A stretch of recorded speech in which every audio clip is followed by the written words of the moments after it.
أعوذ بالله من الشيطان الرجيم.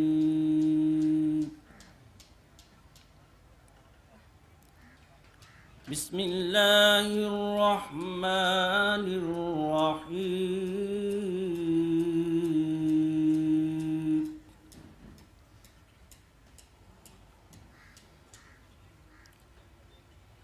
ومن أظلم ممن افترى على الله الكذب وهو يدعى إلى الإسلام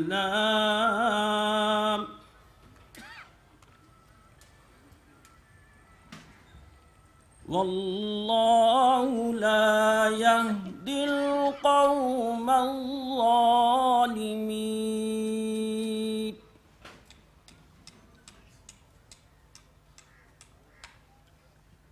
يريدون ليطفئوا نور الله بأفواههم والله متم نوره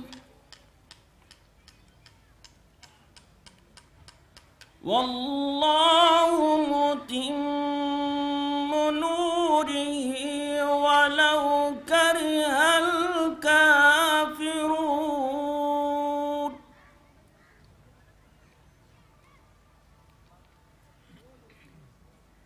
هو الذي أرسل رسوله بالهدى ودين الحق ليظهره على الدين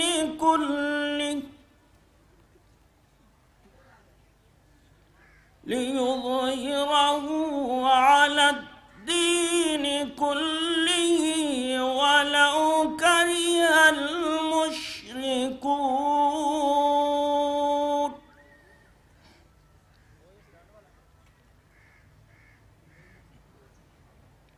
هو الذي أرسل رسوله بالهدى ودين الحق ليظهره على الدين كله ولو كره المشركون.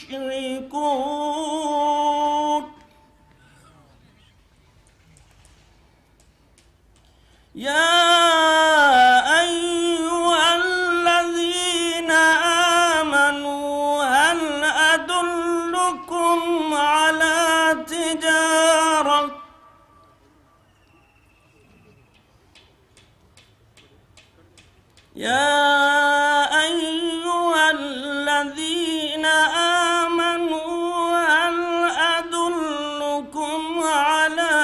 تجارة تنجيكم من عذاب أليم.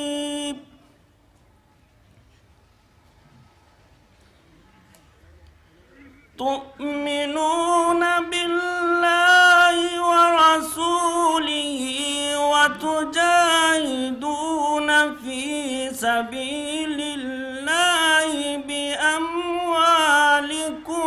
وأنفسكم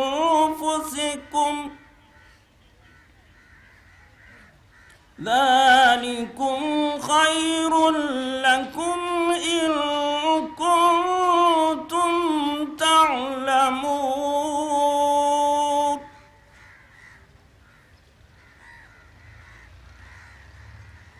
يغفر لكم ذنوبكم ويدخلكم جنات تجري من تحتها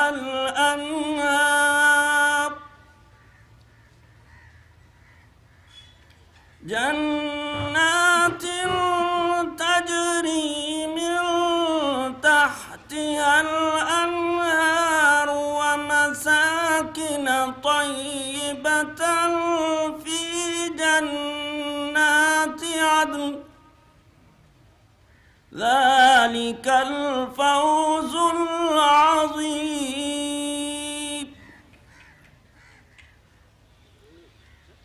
وأخرى تحبونها نصر من الله وفتح قريب وبشر المؤمنين صدق الله العظيم. الحمد للہ وکفا والصلاة والسلام علی عباده الذین اصطفى خصوصاً علی افضلہم وخاتم النبیین محمد الامین وعلی آلہ وصحبہ اجمعین. اما بعد، اعوذ باللہ من الشیطان الرجیم. بسم اللہ الرحمن الرحیم. یا ایہا الذین آمنوا اصبروا وصابروا ورابطوا واتقوا اللہ لعلکم تفلحون. اے ایمان والو، اے وہ لوگو جو ایمان لائے ہو، صبر کرو، ثابت قدم رہو، برداشت کرو، استقامت اختیار کرو، اور ان صفات میں دوسروں سے سبقت لے جانے کی کوشش کرو.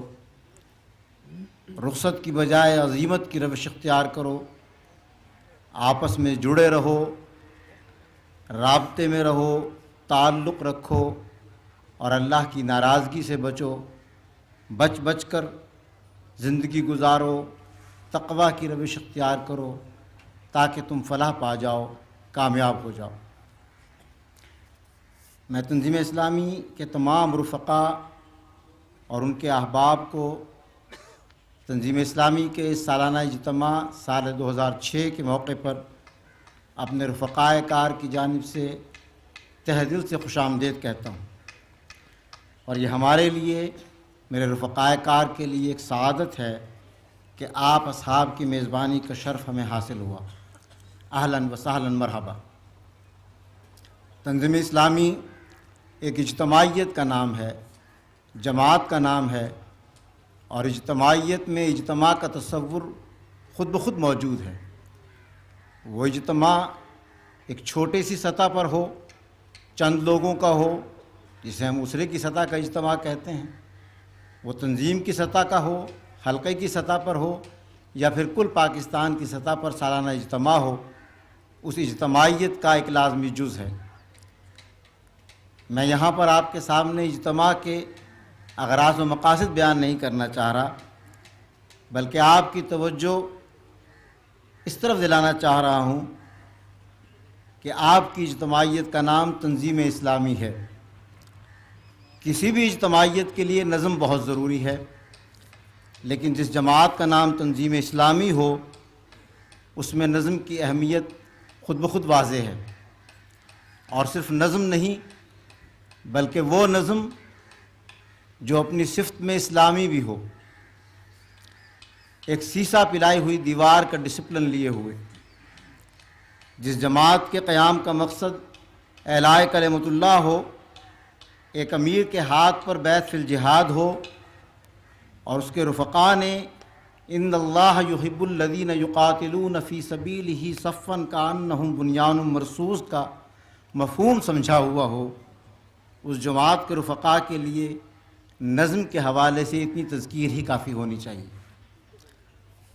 رفقائے گرامی قدر، آپ لوگ دور دراز کا سفر طے کر کے ایک اعلیٰ مقصد کے حصول یعنی اللہ کی رضا کی خاطر اکٹھے ہوئے ہیں. اور آپ کو معلوم ہے کہ اللہ کی رضا اس کے دین کو قائم کرنے میں ہے جس دین کے بارے میں اللہ تعالیٰ نے خود فرمایا ان الدین عند اللہ الاسلام. حضرت معاذ بن جبل رضی اللہ تعالیٰ عنہ کی ایک حدیث قدسی کا راوی ہیں. قال انی سمعت رسول اللہ صلی اللہ علیہ وسلم یقول قال اللہ تبارک و تعالی وجبت محبتی للمتحابین فیہ والمتجالسین فیہ والمتزاورین فیہ والمتبازلین فیہ. فرماتے ہیں کہ میں نے رسول اللہ صلی اللہ علیہ وسلم کو کہتے سنا کہ باری تعالیٰ فرماتے ہیں میری محبت ان لوگوں کے حق میں واجب ہو گئی جو صرف میرے لیے ایک دوسرے سے محبت کرتے ہوں، جو میری خاطر مل جل کر بیٹھتے ہوں، اور جو میرے لیے ایک دوسرے کو ملنے آتے ہوں اور جو میری محبت میں ایک دوسرے پر خرچ کرتے ہوں۔ اسی طرح کی ایک دوسری حدیث مبارکہ جس کے راوی حضرت ابو ہریرہ رضی اللہ تعالیٰ عنہ ہیں، اس میں روایت ہے کہ اللہ کے لیے باہمی محبت کرنے والوں کے لیے خوشخبری ہے۔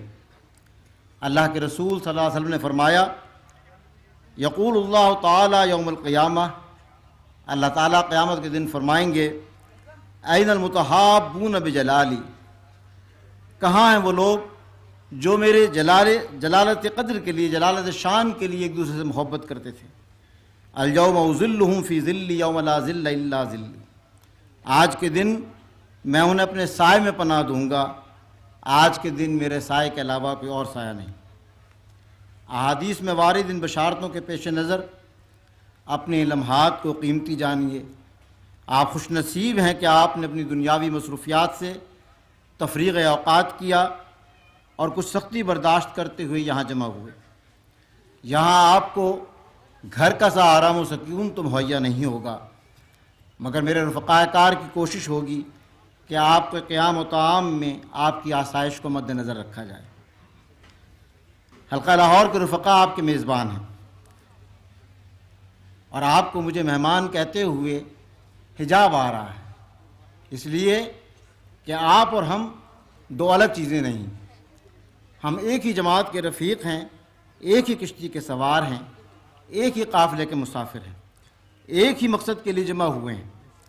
ہم مل بیٹھے ہیں اپنی فکر کو تازہ کرنے کے لیے، یکجہتی کے فروغ کے لیے، لہٰذا ہم نے مل جل کر کام کرنا ہے، ایک دوسرے کا ہاتھ بٹانا ہے۔ یہ میزبانی بھی مشترک، گفتگو اور سوچ میں بھی شرکت، ضیافت میں بھی اکٹھے، تو پھر ایک دوسرے کا خیال بھی کرنا چاہیے، ایک دوسرے کی عزت بھی کرنی چاہیے، اعلیٰ اخلاق کا نمونہ پیش کرنا ہے ہم نے، اور ایک دوسرے کی حوصلہ افزائی کرنی۔ جو لوگ خدمت میں مامور ہیں آپ ان کی عزت کیجئے، حوصلہ افزائی کیجئے، ان کو چاہیے کہ وہ اپنی ذمہ داریوں کو اللہ کی رضا کی خاطر بہترین انداز میں ادا کریں۔ ان کا اجر مہمانوں کی زبان سے ادا کیے ہوئے شکریہ کے الفاظ نہیں، بلکہ وہ یہ خدمت لوجہ اللہ کریں۔ آپ کو اجتماع کا بروشر مل چکا، تفصیلی ہدایات اس میں درج ہیں۔ انہی الفاظ کے ساتھ میں آپ کو ایک بار پھر خوش آمدید کہتا ہوں اجتماع کام میں، اور میں امیر تنظیم اسلامی محترم جناب حافظ عاقب سعید صاحب سے گزارش کروں گا کہ وہ اپنا افتتاحیہ خطبہ عطا فرمائیں۔ السلام علیکم ورحمۃ اللہ وبرکاتہ۔ نحمده ونصلي على رسوله الكريم، اما بعد فاعوذ باللہ من الشیطان الرجیم، بسم اللہ الرحمن الرحیم۔ يسبح لله ما في السماوات وما في الأرض، له الملك وله الحمد وهو على كل شيء قدير، هو الذي خلقكم فمنكم كافر ومنكم مؤمن والله بما تعملون بصير، خلق السماوات والأرض بالحق وصوركم فأحسن صوركم وإليه المصير، وقال تبارك وتعالى وقالوا الحمد لله الذي هدانا لهذا وما كنا لنهتدي لولا أن هدانا الله، صدق الله العظيم۔ رب اشرح لي صدري ويسر لي امري واحلل عقدة من لساني يفقهوا قولي، اللهم الهمني رشدي واعذني من شرور نفسي، آمین یا رب العالمین۔ رفقائے محترم، یہ ہمارا افتتاحی اجلاس ہے تنظیم اسلامی کا کل پاکستان اجتماع عام۔ اس پہ میں آپ کو خوش آمدید کہتا ہوں۔ اس سے پہلے بہت سی باتیں وہ ہیں جو میرے ساتھی آپ کے سامنے ابتدائی باتیں، تمہیدی باتیں رکھ چکے ہیں، اس لیے مجھے کچھ سہولت حاصل ہے۔ اس وقت کو لمبی چوڑی تقریر کرنا پیش نظر نہیں ہے، بلکہ زیادہ تفصیلی گفتگو انشاءاللہ آخری سیشن میں ہوگی۔ فی الوقت تو جو پیغام میں نے اس اجتماع کے حوالے سے آپ ساتھیوں کے لیے مرتب کیا تھا اسی کو قدر وضاحت سے بیان کروں گا۔ یہ آپ کو جو پروگرام کا بروشر ملا ہے اس پہ صفحہ 2 پر اندر یہ پیغام موجود ہے، یہ آپ نکال لیجیے۔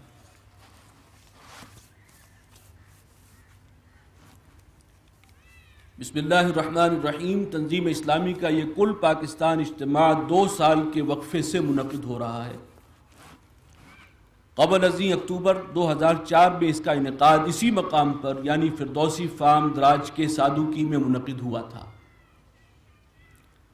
جبکہ گزشتہ سال یہ اجتماع اگرچہ ہم نے اس کی تاریخوں کا اعلان کیا تھا لیکن کشمیر اور شمالی علاقہ جات میں 8 اکتوبر کو جو ہولناک زلزلہ آیا تھا ماہ رمضان المبارک کے دوران،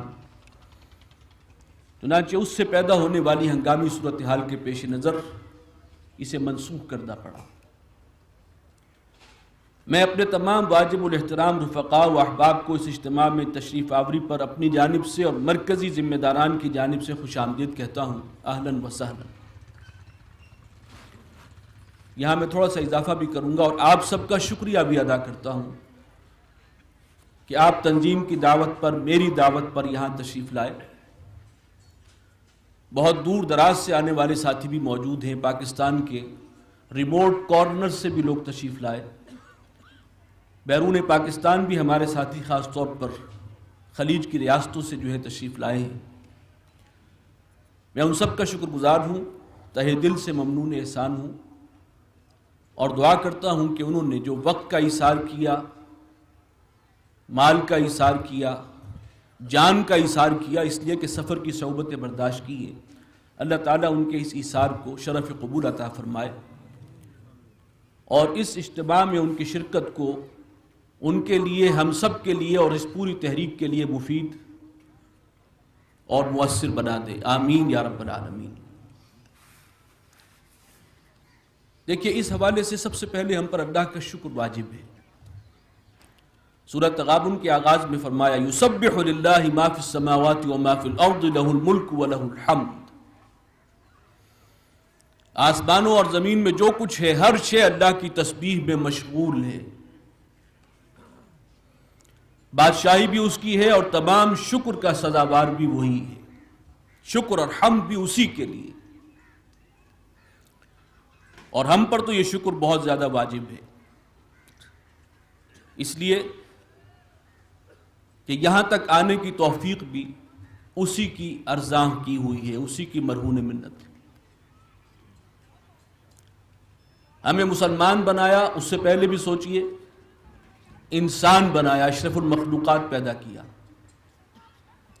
انہی آیات میں وہ بات بھی آئی ہے وَصَوَّرَكُمْ فَأَحْسَنَ صُوَرَكُمْ، اللہ نے تمہاری نقشہ گری کی ہے، تصویر کشی کی ہے، اور کیا ہی عمدہ تصویر کشی کی ہے۔ وَلَقَدْ كَرَّمْنَا بَنِي آدَمَ وَحَمَلْنَاهُمْ فِي الْبَرِّ وَالْبَحْرِ وَرَزَقْنَاهُمْ مِنَ الطَّيِّبَاتِ وَفَضَّلْنَاهُمْ عَلَى كَثِيرٍ مِّمَّنْ خَلَقْنَا تَفْضِيلًا۔ یہ فضیلت جو ہمیں عطا کی ہے اس کی مخلوقات میں اور بھی بے شمار مخلوقات ہیں، یہ نالیوں میں رینگنے والے کیڑے بھی اس کی مخلوقات ہیں۔ ہمیں اشرف المخلوقات بنایا تو کتنا بڑا فضل، اور اس پر جو اضافی فضل ہے، کس کس فضل پر اس کا ہم شکریہ ادا کریں اور کیسے اس کے شکریہ کا حق ادا کر سکتے ہیں۔ مسلمانوں میں پیدا کیا،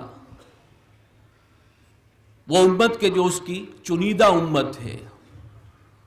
ثم اورثنا الکتاب الذین اصطفینا من عبادنا، پھر ہم نے وارث بنایا انہیں، ان بندوں کو جنہیں ہم نے خاص چن لیا اپنے بندوں میں سے۔ ہم کتاب الہی کے وارث ہیں، قرآن مجید کے وارث ہیں، الحمدللہ۔ اور پھر درجہ بدرجہ جو توفیق دی ہے، دینی ذمہ داریوں کا شعور ہم پر واضح ہوا، قرآن کے ساتھ اور سنت کے ساتھ، حدیث کے ساتھ، نبی صلی اللہ علیہ وسلم کی سیرت کے ساتھ ہمارا رشتہ جڑ گیا، اور پھر یہ کہ ہم نے عزم کیا کہ ہم اپنی دینی ذمہ داریوں کو ادا کریں گے اپنے رب کو راضی کرنے کے لیے۔ اس کی بھی توفیق اس نے ہمیں دی اور پھر یہاں تک بھی پہنچا دیا۔ تو وقالوا الحمد للہ الذی ہدانا لہذا، تمام شکر سب تعریفیں اس اللہ کے لیے ہیں جس نے یہاں تک ہماری رہنمائی فرمائی ہے، انگلی پکڑ کر ہمیں یہاں پہنچایا.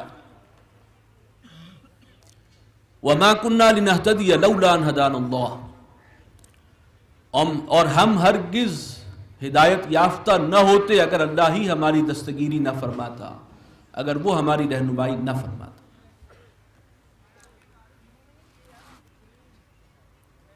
ہماری زبان سے بھی شکر کے کلمات جاری ہونے چاہیے، اور میری خصوصی درخواست ہے کہ دوگانہ تشکر بھی ہر شخص اپنی اپنی جگہ ادا کرے، اس لیے کہ قلب سے بھی شکر ادا ہونا چاہیے، زبان سے بھی اور جوارح سے بھی. تو اس کے لیے پہلے قدم کے طور پر دوگانہ شکر تو ہم سب کو ادا کرنا چاہیے اللہ کا، اس لیے کہ اسی میں مزید آگے بڑھنے کے امکان ہیں. لئن شکرتم لازیدنکم، اگر تم شکر بجا لاؤ گے تو میں اور دوں گا، اور اضافہ کروں گا تمہاری ہدایت میں اور تمہارے مراتب میں. اللہ تعالی ہمیں ان لوگوں میں شامل فرمائے. اب آئیے واپس اسی پیغام کی طرف. یہ اجتماع دراصل ان بندگان خدا کا اجتماع ہے جو یریدون وجہہ کے جذبے سے سرشار، رب کی رضا جوئی کی خاطر اپنی دینی ذمہ داریوں کی ادائیگی کا عزم لے کر اللہ سے تجدید عہد وفا کر کے شریک قافلہ تنظیم ہوئے ہیں، جو اپنی ذات اور اپنی حیات ہی کو نہیں، اپنے اہل خانہ، اپنے معاشرے، اپنے وطن، یہاں تک کہ رب کی پوری دھرتی کو اللہ کے دین کے تابع کرنے کی خاطر سعی پیہم کا عزم رکھتے ہیں. یہ آپ ہی کے بارے میں یہ سارے الفاظ آئے ہیں. ہمیں ان باتوں کا ہر وقت شعور نہیں ہوتا، لیکن حقیقت یہ ہے کہ یہ سب کچھ ہم نے کیا ہے. وہ لوگ جو تنظیم میں، قافلہ تنظیم میں شامل ہیں، انہیں اللہ نے اس کی ہدایت بخشی. وہ جانتے ہیں کہ اپنے وجود پر اللہ کے دین کو قائم کرنے کے ساتھ ساتھ ملک و قوم اور ریاست و حکومت کی سطح پر بھی اللہ کی حاکمیت کے نظام کو قائم کرنے کی جہد مسلسل کرنا، اور اس راہ میں حائل باطل نظریات، باطل نظام اور باطل قوتوں سے ہر سطح پر پنجہ آزمائی کرنا ہمارے ایمان کا لازمی تقاضا اور نہایت اہم دینی فریضہ ہے. انہیں خوب معلوم ہے کہ اللہ جل شانہ اور اس کے رسول صلی اللہ علیہ وسلم سے وفاداری کا امتحان پاس کرنے کے لیے ان مراحل سے گزرنا ناگزیر ہے. اللہم وفقنا لما تحب وترضى. اس ضمن میں چند باتیں وضاحتاً میں سامنے رکھوں گا. یریدون وجہہ کے الفاظ یہاں پر آئے ہیں. قرآن مجید میں یہ دو مقامات پر ان کا ذکر ہے. کن کی شان میں آئے؟ ہمارے بہت سے ساتھی ہیں جو قرآن کا مطالعہ کرتے ہیں، پڑھتے ہیں، پڑھاتے ہیں، ترجمہ قرآن سننا سنانا اللہ تعالیٰ نے توفیق بخشی ہے. یہ الفاظ صحابہ کرام کی شان میں آئے ہیں. وہ درویش خدا مست جن کی زندگی کا ایک ہی مقصد تھا، واحد، مقصد وحید، رب کی رضا جوئی، رب کی خوشنودی حاصل کرنا، اسے راضی رکھنا، جن کا منتہا مقصود تھا. اور وہی ہمارے لیے درخشاں ستارے ہیں ہدایت کے. نبی صلی اللہ علیہ وسلم نے فرمایا تھا علیکم بسنتی وسنت الخلفاء الراشدین المہدیین. اور ہدایت پر کون ہے؟ ما انا علیہ واصحابی. ان کی شان یہ تھی. چنانچہ تنظیم کی جو قرارداد تاسیس ہے، آپ میں سے اکثر نے اس کا مطالعہ کیا ہے، اس میں اس نقطے کو خوب اہمیت سے واضح کیا گیا کہ ہمارا منتہا مقصود اصل نصب العین اللہ کو راضی کرنا ہے. یہ نماز پڑھنا بھی اسی کے لیے ہے، یہ دین کی دعوت دینا بھی اس کے لیے ہے، یہ پوری زندگی میں اللہ کے دین کو اختیار کرنا بھی اسی کے لیے ہے. اپنی زندگی کو اللہ اور رسول کی اطاعت کے سائے میں گزارنا بھی اسی کے لیے ہے، دین کی دعوت اور شہادت دین کے لیے جد و جہد کرنا بھی رب کو راضی کرنے کے لیے ہے، اور غلبہ و اقامت دین کی جد و جہد بھی اصلاً اسی لیے ہے۔ ان صلاتی و نسکی و محیای و مماتی للہ رب العالمین، یہ بات کلیئر کٹ ہمارے سامنے رہنی چاہیے۔ جب یہ سامنے ہوگا کہ اصل مقصود رب کو راضی کرنا ہے، تو ہم ہر مرحلے پر دیکھیں گے کہ یہ کام کرتے ہوئے ہم کہیں رب کو ناراض تو نہیں کر رہے۔ شب و روز کے ہر معمولات میں،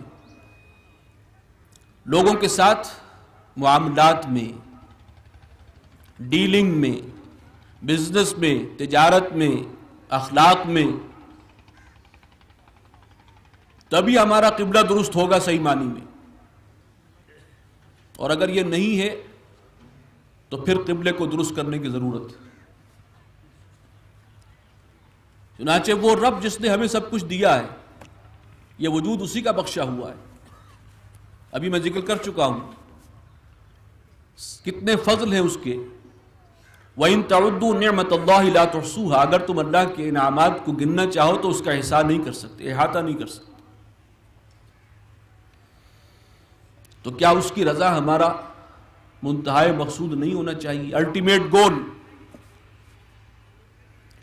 اس نے نہ صرف یہ کہ اس عالم میں ہم پر یہ احسانات کیے ہیں، بلکہ موقع دیا ہے کہ یہ عارضی سی زندگی، محدود سا وقت، یہ اگر اللہ کی مرضی کے مطابق، اس کے رسول صلی اللہ علیہ وسلم کی سنت کے مطابق گزار لو، تو پھر جو انعامات، جو احسانات اس کے ہوں گے اور ابدی ہوں گے اور جس نوعیت کے ہوں گے، ان کا تم تصور نہیں کر سکتے تا ابد۔ کتنا بڑا احسان، کتنا بڑا موقع ہے۔ اسی لیے فرمایا وَسَارِعُوا إِلَىٰ مَغْفِرَةٍ مِّن رَبِّكُمْ وَجَنَّةٍ عَرْضُهَا كَعَرْضِ السَّمَاءِ وَالْأَرْضِ، اور عرضها السماوات والارض دوسری جگہ پر یہ فرمایا۔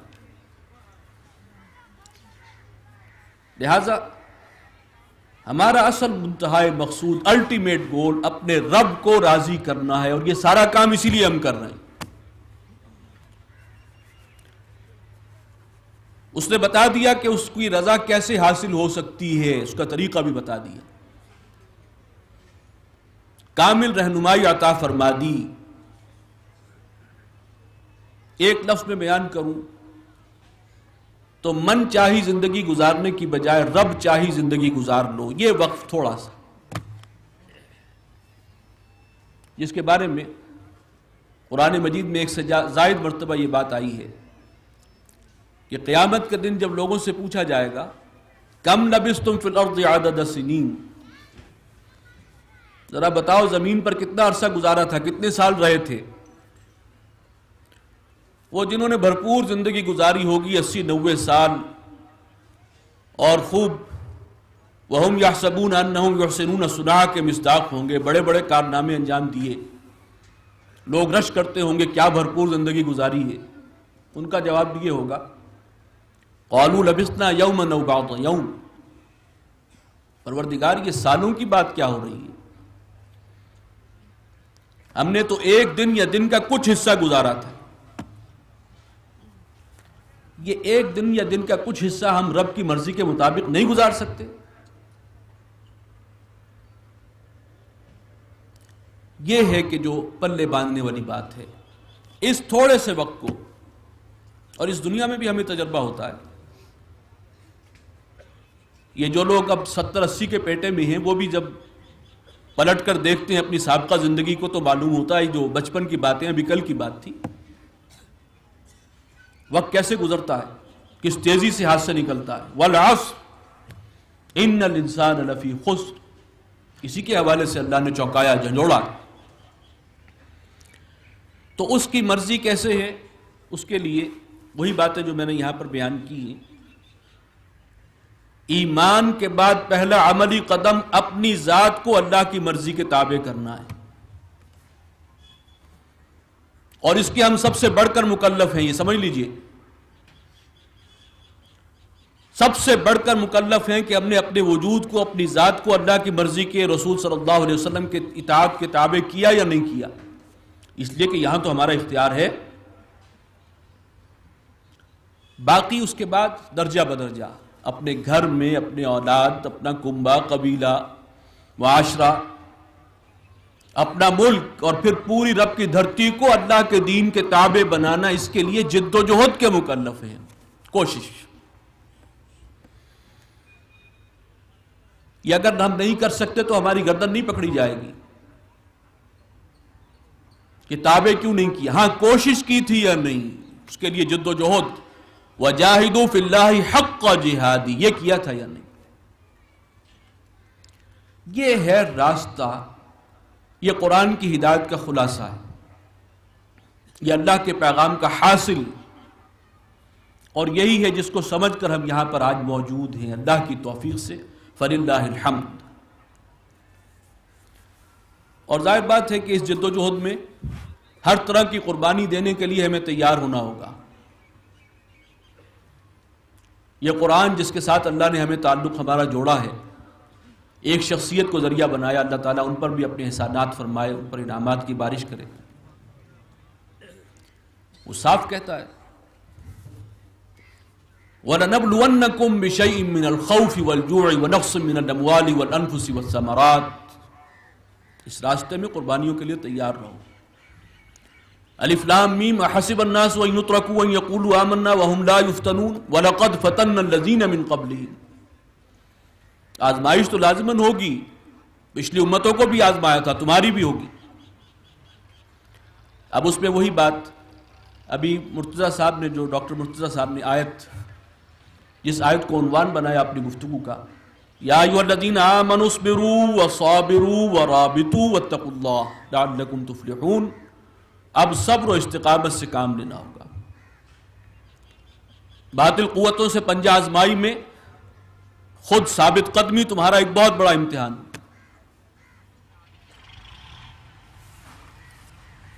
ہاں، ہمیں دعا ضرور کرتے رہنے چاہیے، ذہناً تیار رہیں ہر قسم کے بڑے سے بڑے امتحان کے لیے، لیکن دعا کرتے رہیں ربنا لا تجعلنا فتنة للقوم الظالمین ونجنا برحمتک من القوم الکافرین۔ اللہ تعالی ہمارے لیے مشکلات آسان کرے گا انشاءاللہ۔ اب آئیے آخری حصے کی طرف۔ یہ اجتماع قافلہ تنظیم میں شریک تمام ساتھیوں کے لیے اللہ کی جانب سے عطا کردہ ایک بہترین موقع ہے، جس میں ہمیں 4 باتوں کا موقع میسر آئے گا۔ چونکہ بعض کا ذکر محترم ڈاکٹر مرتضیٰ صاحب کر چکے ہیں، مجھے سہولت ہو گئی، لیکن ہم پڑھ لیں۔ نمبر 1، آؤ سجدے میں گریں، لوح جبیں تازہ کریں کہ مصداق اللہ تعالیٰ کے ساتھ عہد بندگی اور عہد وفا کی اثر نو پورے عزم اور جذبے کے ساتھ، بلکہ ایک لفظ ایڈ کر لیجیے، پورے شعور کے ساتھ تجدید کریں۔ یہ شعر پورا بہت سے لوگوں کے ذہن میں ہوگا، جنہیں نہیں معلوم ان کے لیے میں سنائی دیتا ہوں۔ سرکشی نے کر دیے دھندلے نقوش بندگی، نفس تو ہے ہی سرکش، ان النفس لامارۃ بالسوء، نفس کے پیچھے لگ کر ہم نے جو ہے وہ جو اللہ سے عہد کیا ہوا عہد بندگی ایاک نعبد، اسے بھلا دیا۔ سرکشی نے کر دیے دھندلے نقوش بندگی، آؤ سجدے میں گریں، لوح جبیں تازہ کریں۔ اس ایاک نعبد کا جو ہم عہد نماز کی ہر رکعت میں کرتے ہیں، ذرا اسے آئندہ شعوری طور پر کریں، اس کا شعور و ادراک ہو ہمیں۔ اور عہد وفا کون سا ہے؟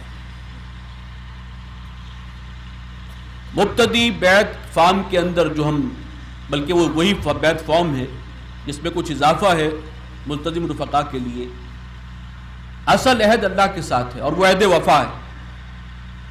انی اعاہد اللہ علی ان اہجر کل ما یکرہہ واجاہد فی سبیلہ جہد استطاعتی وانفق مالی وابذل نفسی لاقامت دینہ وعلاء کلمتہ۔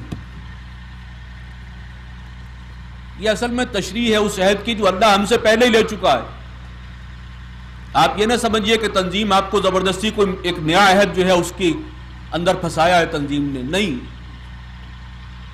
یہ غلط فہمی ذہن سے نکال دیجئے۔ ہر مسلمان کا عہد اللہ سے ہو چکا ہے، تنظیم نے تو یاد کروایا ہے۔ وہ کہاں ہوا ہے؟ ان اللہ اشتری من المؤمنین انفسهم واموالهم بان لهم الجنہ، یہ جان اور مال اب تمہارے نہیں رہے، ایمان لے آئے ہو تو بس یہ اللہ کی امانت ہے، اس کی مرضی کے مطابق استعمال ہوں گے، اس کے دین کی خدمت کے لیے، اس کے کلمے کی سربلندی کے لیے استعمال ہوں گے، لہذا تیار رہو گردنیں کٹانے کے لیے۔ یقاتلون فی سبیل اللہ فیقتلون ویقتلون، یہ عہد تو ہو چکا ہے۔ اس عہد کو تازہ کیا ہم نے جب ہم تنظیم میں شامل ہوئے، اسی عہد کا پھر سے شعور حاصل کرنا اس وقت پیش نظر ہے کہ آؤ سجدے میں گریں، لوہے جبیں تازہ کریں۔ نمبر 2، پاکستان کے طول و عرض سے ہی نہیں، بیرون پاکستان سے بھی آئے ہوئے اپنے ہم قافلہ ساتھیوں سے ملاقات اور ان کے تعارف کا شرف حاصل کریں، یہ موقع ہے۔ الحمدللہ یہ تنظیم کوئی علاقائی تنظیم نہیں ہے، کوئی خاص نسل، کوئی خاص علاقے کے لوگ اس کے اندر ہوں، یہ تو پوری دنیا کے مسلمانوں کے لیے اوپن ہے، لیکن اولین ہدف مسلمانان پاکستان، چنانچہ الحمدللہ کہ پاکستان کے طول و عرض سے نمائندگی یہاں پر موجود ہے، اور یہ بہترین موقع ہے ان سے تعارف حاصل کرنے کا۔ دور دراز سے آئے ہوئے ہم سفر ساتھیوں سے ملاقات نہ صرف باہم حوصلہ افزائی کا موجب بنتی ہے، اس سے رحماء بینہم کی مطلوبہ فضا بھی جنم لیتی ہے۔ اسی کے حوالے سے ڈاکٹر مرتضیٰ صاحب نے وہ احادیث آپ کو سنائی ہیں، حدیث قدسی، وجبت محبتی للمتحابین فیہ والمتزاورین فیہ والمتجالسین فیہ والمتبادلین فیہ، بہت اونچا مقام ہے۔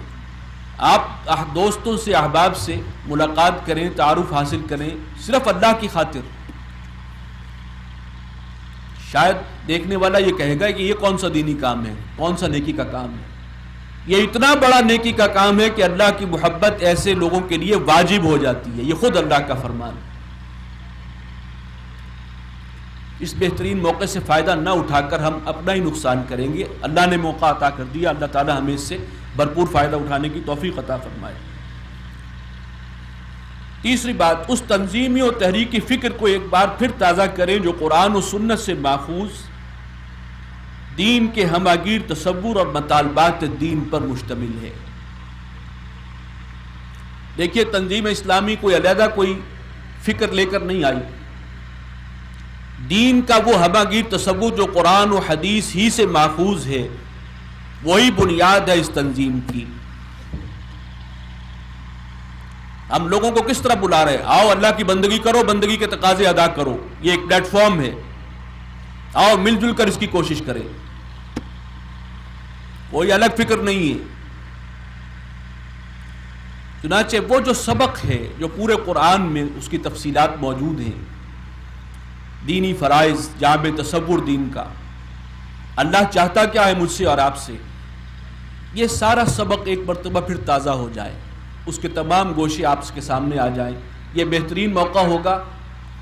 اور اس سے فائدہ اٹھانے کے لیے ایک درخواست آپ سے یہ ہے کہ تمام ہمارے ساتھی جتنے بھی تقریر کے لیے تشریف لائیں، ان کی گفتگو کو پوری توجہ سے سنیں، اگر ضرورت محسوس ہو تو نوٹس بھی لیں، لیکن کوشش کریں کہ سستی اور کسل کو اپنے اوپر غالب اور طاری نہ ہونے دیں، تبھی آپ اس کا بھرپور فائدہ اٹھا سکیں گے۔ یہ 3 دن جو اصلاً 2 ہی دن بنتے ہیں، ورکنگ ڈیز تو 2 بنیں گے ٹوٹل، اس میں کچھ ایثار کرنا ہوگا۔ بعد میں اللہ موقع دے تو اس وقت کی جو مشقت ہوگی اس کی تلافی کے لیے بعد میں آرام پھر بھی کر لیجیے گا، لیکن اس وقت کو آپ پوری ذہنی بیداری کے ساتھ آپ نے استعمال کرنا ہے اور رفقا کی سب ساتھیوں کی تقاریر کو توجہ سے سننا۔ اور آخری بات یہ کہ اٹھ کے خورشید کا سامان سفر تازہ کریں کہ مصداق دین کی شہادت و اقامت کے اس مبارک کام کو تیز تر کرنے کی خاطر ایک ولولہ تازہ لے کر اجتماع گاہ سے رخصت ہوں۔ اللہم وفقنا لہذا، اللہ تعالی ہمیں اس کی توفیق عطا فرمائے، اس لیے کہ حالات عالمی سطح پر بھی پاکستان میں بھی بڑے مخدوش ہیں۔ قدر تفصیل سے گفتگو انشاءاللہ آخری سیشن میں کروں گا۔ اب ہمت کرنے کی ضرورت ہے، اللہ یہاں تک لے آیا، اللہ تعالیٰ آگے بھی توفیق دے، لیکن عزم ہمیں کرنا ہے، ارادہ ہمیں کرنا ہے، ہمت کرنی ہوگی اور توفیق اللہ سے مانگتے رہنا ہوگا، تبھی کام بنے گا۔ آخر میں حلقہ لاہور کے امیر کا پیشگی بھی شکریہ ادا کرنا چاہتا ہوں کہ انہوں نے اس بزم کو بڑی خوبصورتی سے سجایا ہے۔ ایک تو الحمدللہ ویسے بھی فردوسی فارم کا ماحول آپ یقیناً آپ کو پسند آیا ہوگا۔ جب پہلی مرتبہ یہاں بڑا اجلاس ہوا تھا تو اقبال کے وہ شعر میری زبان پر آ گئے تھے، بے ساختہ ساقی نامے کے شروع کے جو الفاظ ہیں، اشعار ہیں کہ ہوا خیم ازن کاروان بہار، ارم بن گیا دامن کو حسار، گلو نرگسو سوسنو نسترن، شہید ازل لال خونی کفن، جہاں چھپ گیا پردہ رنگ میں، لہو کی ہے گردش رگے سنگ میں۔ تو یہ جو ماحول ہے اس کو اور خوبصورت بنانے میں ہمارے ساتھیوں نے، جو آپ کے میزبان ہیں حلقہ لاہور کے، یہ پوری ٹیم جو ڈاکٹر غلام مرتضیٰ صاحب کے ساتھ ہے، انہوں نے جو انتھک محنت کی ہے، ان کے لیے بھی دعا کرتے رہیں اور ہم سب کے لیے، ایک دوسرے کے لیے ہم دعا کرتے رہیں۔